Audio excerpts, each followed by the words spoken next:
if you're a business owner or a leader in a business, it's just a matter of time before you go down what I call the reactive doubling down spiral, which threatens to destroy your effectiveness and your influence as a leader. Even if you have the best of intentions to create results that serve your employees, your customers, and any other stakeholders, once this spiral begins, it can totally destroy your ability to get results. In a moment, I'll explain what that spiral is, but I do want to mention that the tricky thing is that you may not even be aware when the doubling down spiral starts happening to you.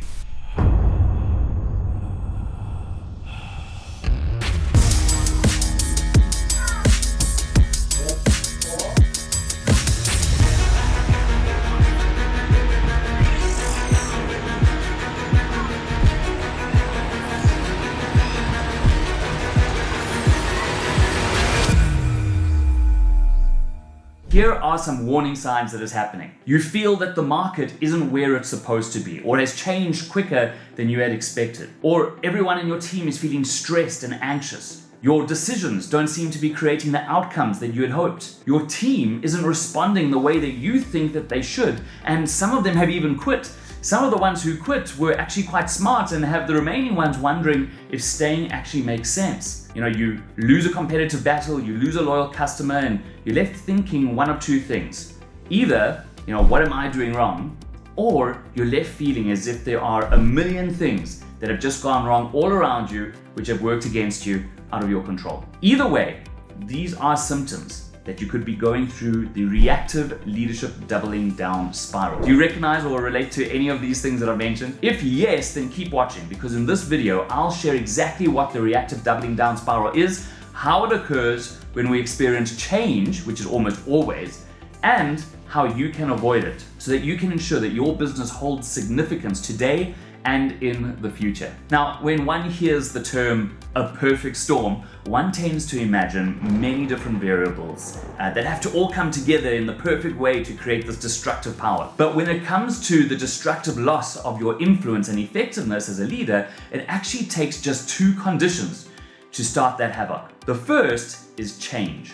Now, in my white paper titled Redefining Business Significance in a Wise World, I unpack the 4 trends that are changing the world. I've observed these trends in the world after working with leaders in over 40 countries in business, politics, military, and academia. And they make the acronym WISE, W-I-S-E, which stands for Widening, Intertwining, Surprising, and Escalating. Now, it's not in the scope of this video for me to unpack these 4 trends, these 4 characteristics of our world. But if you want to learn more about them and the change that they're creating and how the change is actually impacting your business, I have a video which unpacks them in detail, and you can find a link to that on this page to also download my full white paper for free, which describes those 4 trends in detail. But for the sake of this lesson, we can agree that there's a massive amount of change occurring all around us all the time, and it's only picking up pace. And when leaders fail to adapt to this change, it creates what I call the leadership capacity gap, which I've explained in more detail in a previous video. I recommend you to watch that as well. So the first condition for this perfect storm is change. And just keep that in the back of your mind as we move on to the second condition, which is reactiveness. Now, leaders often lose influence and effectiveness by reacting in old ways that used to get results,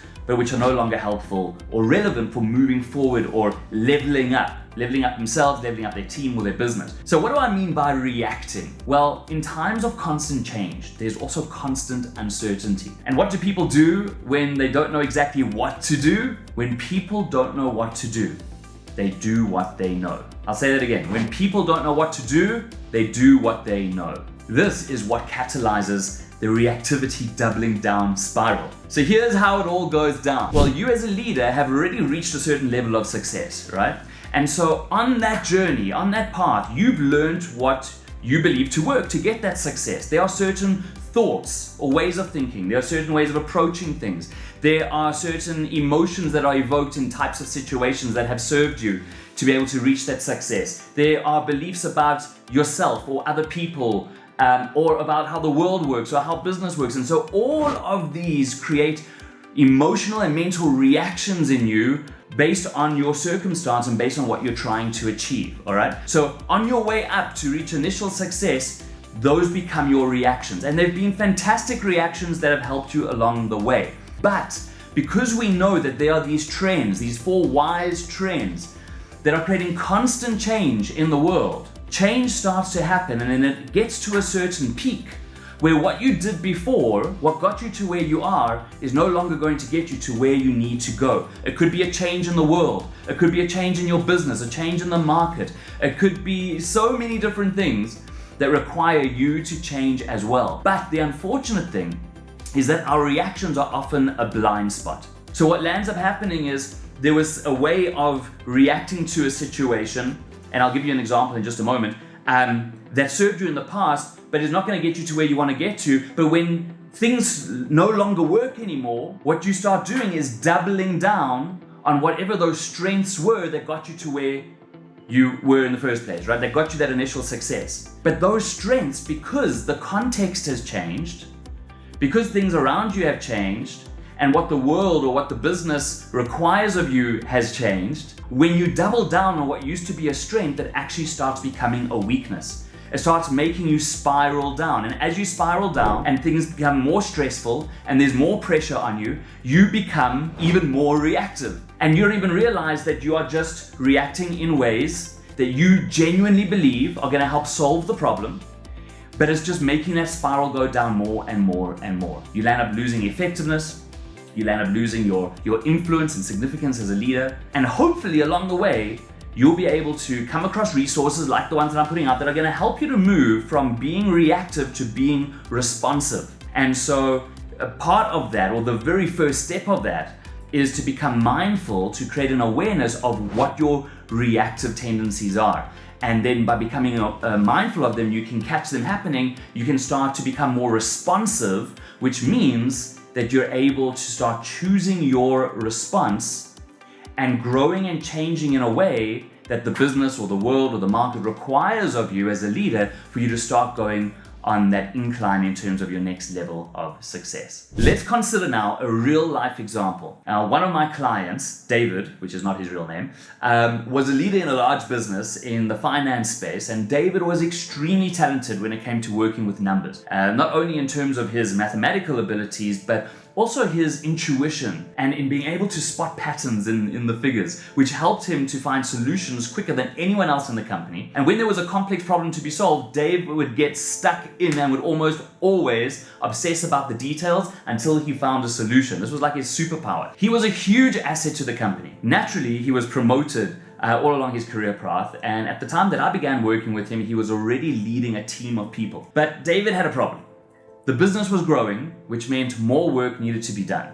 His team expanded, but David's workload just didn't seem to be getting lighter. In fact, the opposite was true. He was feeling burnt out, but he was committed to the success of the company, so his heart was in the right place. Now, part of the company's growth was from attracting bigger clients who had more complex problems to solve. And all of this change in the workload, the complexity of work, and all the high stakes on the table put a huge amount of pressure on David, causing him to double down on what he knew to do best, to get the talent that got him to where he was in the first place, right? To work for him, to focus and dive into each problem until it was solved. But all of this growth and the change that it brought was just too much of a match for David. He needed to change, but he just couldn't see how. As far as he knew, he was more committed than ever, working harder than ever, and yet he just wasn't making progress. In fact, he was falling behind because of the stress and burnout, the fatigue. He lost his effectiveness. Now, fortunately for him, he was able to put his ego aside, which is something not all leaders have the capacity to do. And he was open to discovering what could change about himself instead of obsessing about what he could change in others, his team or his colleagues, his clients, and so on. Now, after working with him and his team, he realized that he was the bottleneck to his team's effectiveness. He came to realize how when demands increased, his reactiveness was to rely on his own abilities. He trained himself to notice the emotions that he would feel while under stress and how he was taking on all the pressure of solving the complex problems onto himself, because by doing that, it helped him gain a sense of certainty and control. In other words, his brain has, like all of ours, evolved to keep him alive and safe. when there was stress and uncertainty, it made him feel unsafe. And so the approach of giving such complex problems to his team to solve seemed like a good idea, but since it didn't give him the same sense of safety and control back that he knew he would feel if he was the one doing the task, he would just naturally hold on to doing the tasks himself. And he would easily rationalize this away as the appropriate decision, considering the complexity of the task and the demanding outcomes and importance of that particular client. And so there was this vicious cycle that started, a downward cycle in which he became more overloaded, more stressed, more burnt out, more reactive. And in the process, he was diminishing trust and his relationship with his team. They felt as if he just didn't trust them.